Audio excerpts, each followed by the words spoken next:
NATOon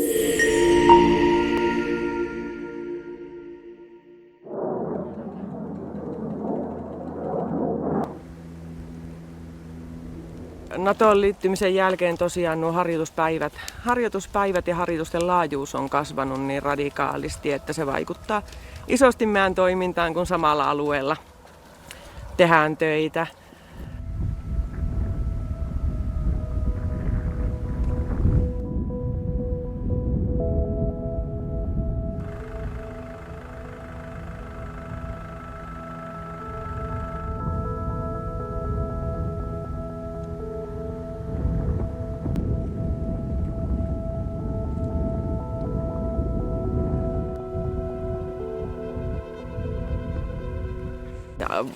Alueella on paljon toimintaa ja se on meille sen vuoksi hankalaa, että meillä alkaa olla vaatimet vaso tähän aikaan vuodesta. Toukokuun puolessa välissä on kaikista kiivain vasomisaika. Vasoja syntyy paljon ja totta kai se toiminta, NATOn ja näiden kansainvälisten joukkojen toiminta, siellä häiritsee poroja. Se stressaa sekä vaatimia että syntyneitä vasoja ja ajaa niitä pois niiltä luontaisilta alueilta, missä olisi paras ruoka- ja laidun tilanne.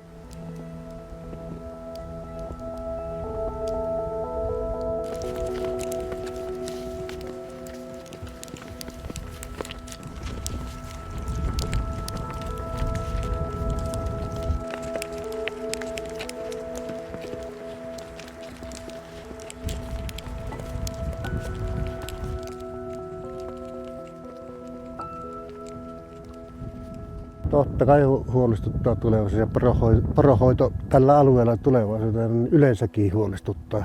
Miten täällä nuoriso tulee värjäämään sitten, kun tässä menee kerta kaikkiaan laajummat poroilta.